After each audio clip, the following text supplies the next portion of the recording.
बिस्मिल्लाहिर्रहमानिर्रहीम। अस्सलामुअलैकुम। मेरा नाम जवाद ताहिर है और मैं आपको अपने चैनल टॉप आईटी वर्ल्ड में खुशामदीद कहता हूँ। आज की इस वीडियो में हम कंप्यूटर क्लास 6 का लेक्चर नंबर 5 स्टार्ट करने जा रहे हैं और आज के टॉपिक का नाम है hardware components of A computer. तो अभी तक अगर आपने बुक्स ओपन नहीं की तो अपनी बुक का पेज नंबर 17 ओपन कर लें ताकि हम इस टॉपिक को मज़ीद आगे पढ़ सकें। तो चलिए शुरू करते हैं। हार्डवेयर का मतलब होता है कि ऐसी चीज़ें, कंप्यूटर की ऐसी चीज़ें जिनको मतलब टच भी कर सकता है और हाथ भी लगा सकता है और देख भी सकता है, यानी कि physical parts of computer are called hardware. और कंपोनेंट का मतलब ऐसे होता है और कंप्यूटर का मतलब कंप्यूटर ही होता है। तो इसका मतलब ये है कि कंप्यूटर के ऐसे हिस्से को आज हम मुताला करेंगे जो कि हार्डवेयर होते हैं या जिनको मतलब टच कर सकता है या जिनको देख सकता है, जो उसके फ़िज़िकल पार्ट्स होते हैं, उनका आज हम मुताला करेंगे। तो आपने पिछली क्लास में जो है वो हार्डवेयर के जो कंपोनेंट्स पढ़े थे लेक्चर नंबर 4 में, तो आपने ये 5 इसके कंपोनेंट्स पढ़े थे। Basic, input device, system unit, storage device, output device and communication device. तो आज जो है हम हार्डवेयर का जो पहला पार्ट है इनपुट डिवाइसेस ये पढ़ेंगे और फिर उससे अगले नेक्स्ट लेक्चर में ये अगले पार्ट जो है वो स्टडी करेंगे। तो चलें जो है वो इनपुट डिवाइसेस की तरफ चलते हैं।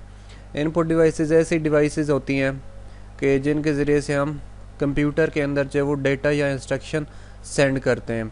कोई भी हिदायत अगर हमने अपने कंप्यूटर को देनी हो कोई काम करने के लिए या कोई भी जो है वो टास्क कंप्लीट करने के लिए, तो उसके लिए हम जो भी हिदायत जिस ऑपरेटर्स के ज़रिए देते हैं, जिस मशीन के ज़रिए देते हैं या जिस डिवाइस के ज़रिए देते हैं, उसको इनपुट डिवाइस कहते हैं। तो जो सबसे मशहूर और सबसे अच्छी जो डिवाइस होती है वो कीबोर्ड होती है। तो आपके सामने ये सबसे पहले ये कीबोर्ड बना हुआ है, आपको पता है, आपने देखा हुआ है ऑलरेडी। तो इसके बारे में लगे, keyboard is one of the main input device use to input letters, number, character and given commands to a computer.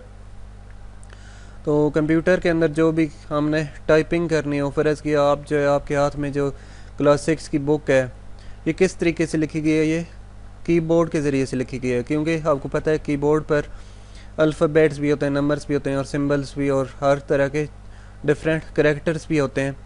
तो ये सारी जो बुक आपके हाथ में आपने पकड़ी हुई है ये सारी कीबोर्ड के ज़रिए से लिखी गई है। और ये हमने क्या किया कि इनपुट हमने कंप्यूटर के अंदर की है, तब उसने इस पर प्रोसेसिंग करके हमें प्रिंट बाहर निकाल कर दिया। तो किस तरीके से हमने उसको इनपुट दिए, कीबोर्ड के ज़रिए से। तो इसलिए हम जो है कीबोर्ड को इनपुट डिवाइस कंसिडर करेंगे। तो उसके बाद जो है वो दूसरे नंबर पर जो मशहूर इनपुट डिवाइस है वो माउस होता है। तो माउस के बारे में अगर आपने इस्तेमाल किया हो तो इसका एक कर्सर होता है जिसके ज़रिए से हम मुख्तलिफ़ कमांड्स को कंट्रोल कर सकते हैं। तो इसके बारे में लिखा है, mouse help the user to control the position of the cursor on the screen. तो ये माउस हमें किस बात में मदद देता है कि जो कर्सर की पोजीशन होती है उसको हम कंट्रोल कर सकते हैं। किधर कंट्रोल करते हैं? कंप्यूटर की स्क्रीन के ऊपर होता है। वो जो कर्सर होता है कहाँ पे होता है? कंप्यूटर की स्क्रीन पे होता है, वहाँ पे हम उसे कंट्रोल कर सकते हैं। किस तरीके से कंट्रोल करते हैं? माउस के ज़रिए से, by pointing on the objects and execute command by clicking on object. और हमने कोई भी जो है वो कमांड को चलाना हो तो हम माउस के ज़रिए से उसके ऊपर क्लिक करते हैं, तो तब जो वो कमांड चलती है। तो इसमें भी हम देखा कि माउस के ज़रिए से हम कोई कमांड हमने चलानी थी तो हमने क्लिक किया, हमने कोई इनपुट किया, मतलब क्लिक किया मतलब हमने कोई इनपुट किया, तो उसके ज़रिए से माउस ने जो है वो इनपुट एक्सेप्ट कर लिया और हमारा जो काम है वो उसने कर दिया। तो इसलिए हम कहते हैं कि माउस जो है ये भी इनपुट डिवाइस के अंदर आता है। इसके बाद जो तीसरे नंबर पर मशहूर डिवाइस लिखी हुई है माइक्रोफोन। तो माइक्रोफोन जो है वो आपको पता है, तो माइक्रोफोन एक ऐसी चीज़ होती है जिसके ज़रिए से हम जो है ऑडियो वो रिकॉर्ड कर सकते हैं। आप जो अभी कंप्यूटर होता है या लैपटॉप होता है तो उसके अंदर एक माइक्रोफोन लगा होता है जिसके ज़रिए से आवाज़ रिकॉर्ड हो जाती है। इसी तरह से जो है वो आप मस्जिद में अगर जाते हैं या कोई प्रोग्राम हो रहा है, कोई असम्बली में, कोई जहाँ पर स्पीकर लगे हुए होते हैं, तो जो हम अपने मुंह के अंदर जो है इस तरह गोल से इस तरह करते हैं, जो लंबी सी चीज़ होती है उसको माइक्रोफोन कहते हैं। और उसका काम क्या होता है कि हमारी जो आवाज़ की इनपुट है वो आगे पहुँचाना। तो आप जो है मेरे पास ये माइक आप देख रहे हैं, ये मैंने अपना माइक इस्तेमाल कर रहा हूँ। तो ये भी माइक्रोफोन है और ये इनपुट डिवाइस है। और इसके ज़रिए से मैं क्या कर रहा हूँ कि जो लेक्चर है वो रिकॉर्ड कर रहा हूँ ताकि आप सुन सकें। तो इसके बाद जो है वो अगली डिवाइस की तरफ चलते हैं। तो हमारे पास जो अगली डिवाइस है वो है डिजिटल कैमरा। तो डिजिटल कैमरा के बारे में आप बखूबी आगाह हैं कि डिजिटल कैमरा की मदद से आप क्या करते हैं कि हम तस्वीरें और वीडियोस रिकॉर्ड करते हैं और फिर उसको हम जो है वो कंप्यूटर के अंदर स्टोर कर सकते हैं। तो इसलिए इसको भी एक इनपुट डिवाइस के तौर पर लिया जाता है, क्योंकि हम इसके ज़रिए से इनपुट क्या करते हैं, तस्वीरें लेते हैं। तस्वीरें लेना का मतलब इनपुट लेते हैं, तस्वीरें लेना मतलब इनपुट। उसके बाद जो अगली डिवाइस हमारे पास इनपुट वाली दी हुई है वो बायोमेट्रिक डिवाइस है। तो biometric device most of the schools, आप जिस स्कूल में भी स्टडी कर रहे हैं तो वहाँ पर टीचर की अटेंडेंस के लिए बायोमेट्रिक डिवाइस बिल्कुल इसी तरह की होती है, वो रखी हुई होती है। और अगर उधर आपने स्कूल में नहीं देखी तो बाकी जो है अगर आप जो है वो सिम रजिस्टर कराने जाएं या अपना जो है शनाख्ती कार्ड बनवाने जाएं तो वहाँ पर भी ऐसी डिवाइस बिल्कुल पड़ी हुई होती है। और यहाँ पर इस जगह पे हम जैसे अंगूठा रखते हैं तो हमारी सिम रजिस्ट्रेशन हो जाती है या हमारी अटेंडेंस लग जाती है। तो इसको जो है वो बायोमेट्रिक डिवाइस कहते हैं। तो ये भी इनपुट डिवाइस के तौर पर कंसिडर होती है। उसके बाद जो है वो अगला इनपुट डिवाइस ये जो लिखी है वो हैंड हेल्ड स्कैनर। तो हैंड हेल्ड स्कैनर जो है वो ये मुख्तलिफ शॉप्स में इस्तेमाल होता है। आपने जब बड़े शॉपिंग स्टोर में आप जाएं तो वो जो शॉपिंग काउंटर पर बैठे हुए लोग होते हैं वो आपने जो चीज़ उठाई हुई होती है तो उसको क्या करते हैं, वो हैंड हेल्ड स्कैनर के सामने जैसे इस तरह करते हैं तो स्कैनर जो है उसकी लाइट उस चीज़ पर पड़ती है। फ़र्ज़ कि आपने कोई शैम्पू उठाया हुआ है या कोई साबुन उठाया हुआ है तो वो जो स्कैनर है हैंड हेल्ड स्कैनर, उसकी लाइट जो है वो पड़ती है किसके ऊपर, उस साबुन पर या शैम्पू के ऊपर, और उसकी जो प्राइस है वो कंप्यूटर के अंदर रिकॉर्ड हो जाती है। उनको जो शॉपकीपर्स हैं उनको ख़ुद प्राइस नहीं लिखनी पड़ती, बल्कि ये स्कैनर हैंड हेल्ड स्कैनर है, इसके ज़रिए से प्राइस खुद ब खुद रिकॉर्ड हो जाती है। तो इसलिए इसको भी हम जो है वो इनपुट डिवाइस कंसिडर करते हैं। तो यहाँ पर लिखो hand held scanner is used by holding in the hand and moving on the object to capture image etc। Sorry. तो इसके बाद जो है वो अगली डिवाइस लिखी है फ्लैट बेड स्कैनर। ये फ्लैट बेड स्कैनर भी ज़्यादातर लोगों के पास जो है वो पड़ा होता है, जो प्रिंट शॉप वाली दुकानें होती हैं या आपके जो स्कूल में भी फ्लैट बेड स्कैनर पड़ा हुआ होगा। तो इसका फ़ायदा क्या होता है कि आपने अभी अपने हाथ में कंप्यूटर की किताब उठाई हुई है, अगर आप चाहते हैं कि ये जो किताब का सफ़ा है ये आपके कंप्यूटर के अंदर सेव हो जाए तो एक तो ये तरीका है आमतौर पर जो लोग इस्तेमाल करते हैं तो कि जो है वो कैमरा लेकर ऊपर से तस्वीर खींच लें और ये तस्वीर है वो अपने कंप्यूटर के अंदर सेव कर लें।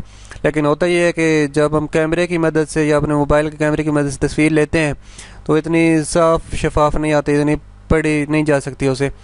तो इसके लिए जो बेस्ट डिवाइस है वो फ्लैट बेड स्कैनर है। तो फ्लैट बेड स्कैनर में यहाँ पर जो है वो इसको खोलते हैं, ऊपर ये ढक्कन है इसका, इसको ऊपर काट देते हैं और यहाँ पर जो किताब या जो भी चीज़ जिसका हमने इमेज या जिसकी तस्वीर लेनी वो इधर रख देते हैं और इसको बंद कर देते हैं और कंप्यूटर की मदद से इसको जो है वो कमांड एग्जीक्यूट करते हैं। कौन सी कमांड है इसकी एग्जीक्यूट करते हैं, स्कैन करने वाली कमांड। तो जैसे ही हम ये स्कैनिंग कमांड एग्जीक्यूट करते हैं तो एक इमेज जो है, एक तस्वीर उस किताब की जो आपने इधर रखी हुई थी उसकी इमेज जो है वो आपके कंप्यूटर के अंदर आ जाती है। तो ये डिवाइस भी जो है ज़ाहिर सी बात है ये फोटोस्टेट मशीन बहुत से लोगों ने आपने देखी होगी। तो फोटोस्टेट मशीन में ये होता है कि हम जो उसके अंदर किताब डालते हैं तो उसी की तरह का एक इमेज पेज के ऊपर ही हमारे पास नज़र आ जाता है। लेकिन स्कैनर का ये फ़ायदा है कि पेज पर जब वो बाहर नहीं निकलता बल्कि आपके कंप्यूटर के अंदर उसकी तस्वीर सेव हो जाती है बिल्कुल साफ़ और शफाफ तरीके से। तो उसके बाद जो है वो अगली चीज़ QR क्विक रिस्पांस। क्यू से क्या बनता है क्विक और आर से क्या बनता है response code. Reader is use to read QR codes for retrieving the information embedded in the code. तो ये वाली जो है वो बहुत सी चीज़ों के ऊपर आपने इस तरह की देखी हुई होगी। ये सारा QR कोड आपने बहुत सी शैम्पू के ऊपर, साबुन के ऊपर या और भी जो भी चीज़ें आपके घर में इस्तेमाल होते हैं उनके ऊपर आपने ये कोड देखे होंगे। तो इसका फ़ायदा क्या होता है कि जैसे ही हम जो है वो कोड स्कैनर को इसके ऊपर लगाते हैं या सामने करते हैं तो हमें उस चीज़ के बारे में सारी इन्फॉर्मेशन मालूम हो जाती है। फ़र्ज़ किया कि वो चीज़ किस कंपनी ने बनाई है, कि इसकी कीमत क्या है और इसकी एक्सपायरी क्या है, कब बनी है, ये सारी चीज़ें उसके बारे में मालूमात आ जाती हैं और इसके अंदर कौन कौन सी चीज़ें हैं सारी की सारी ये मालूमात आ जाती हैं। तो ये कौन सी चीज़ करती है QR कोड स्कैनर करता है। तो ये भी इसलिए इसको भी इनपुट डिवाइस के तौर पर कंसिडर किया जाता है। उसके बाद जो अगली डिवाइस है ये डिजिटल सेंसर है। तो डिजिटल सेंसर आपने जो है वो इधर उधर कॉलेज स्कूल्स में लगे हुए छत के ऊपर ये मोस्टली लगे होते हैं, वहाँ पर ये लगे हुए होते हैं या दीवारों के ऊपर लगे होते हैं, ये आपने देखे हैं। तो इसका ये क्या फ़ायदा होता है, जिस तरह आपके मोबाइल के अंदर सेंसर लगे हुए हैं कि लाइट का सेंसर होता है या इस तरह के जो है वो और सेंसर लगे हुए होते हैं, तो इस तरह इमारतों में स्कूल वगैरह में ये ऐसे सेंसर लगे होते हैं जो पीछे से कंप्यूटर के ज़रिए कंट्रोल होते हैं। तो इनका फ़ायदा ये है कि अगर कहीं पर जो है वो किसी इमारत में स्मोक वगैरह भर जाए, धुआं भर जाए, तो ये अलार्म को कंट्रोल करता है, अलार्म फ़ौरन बजाना शुरू कर देते हैं। या ये हो सकता है कि जो है वो अगर कहीं पर किसी इमारत में रोशनी कम हो जाए तो ये सेंसर जो है रोशनी को चेक करते रहते हैं, और जैसे ही रोशनी कम होगी तो फ़ौरन जो है वो लाइट्स ऑन हो जाएंगी। तो इनको ये डिजिटल सेंसर कहते हैं, और ये भी जो है वो एक इनपुट डिवाइस के तौर पर काम करता है। तो यहाँ पर भी जैसे लगे digital sensor is device use to detect changes in its environment, कि आपकी जो इन्वायरमेंट है, जो आपका माहौल है, उसमें जो भी चेंजेस होती हैं उसको डिटेक्ट करता है, उसको महसूस करता है। And reacts according to its nature और पर्पस, फॉर एग्जांपल, और जो है वो जैसे ही उसके जो है वो उसका जो पर्पस है उसके मुताबिक आगे से रिएक्शन शो करता है। जैसे पहले मैंने आपको बताया कि अगर स्मोक सेंसर लगा है तो अलार्म बजाना शुरू कर देता है, या अगर लाइट सेंसर है तो लाइटों को ऑन कर देता है। तो इसकी एग्जांपल जो है motion, light, heat, smoke, voice sensor, ये सारे जो हैं उसके सेंसर्स वगैरह लगे हुए होते हैं। तो आज के जो टॉपिक था उसमें हमने जो है वो इनपुट डिवाइसेस को कवर किया। उम्मीद है कि आपको इनके बारे में समझ आ चुकी होगी। अगर फिर भी आपको इनके बारे में समझ नहीं आई तो आप जो है वो इस वीडियो के नीचे कमेंट कर सकते हैं, या फिर जो है वो मुझे डायरेक्टली मैसेज कर सकते हैं। तो वीडियो के एंड पे मैं आप सब लोगों को कहूँगा कि मेरे चैनल टॉप IT वर्ल्ड को लाजमी सब्सक्राइब कर दें और साथ बेल आइकन को प्रेस कर दें ताकि आपको नया लेक्चर की अपडेट मिल सके। तो मिलते हैं नेक्स्ट वीडियो के साथ, नेक्स्ट लेक्चर के साथ। गुड बाय एंड अल्लाह हाफिज़।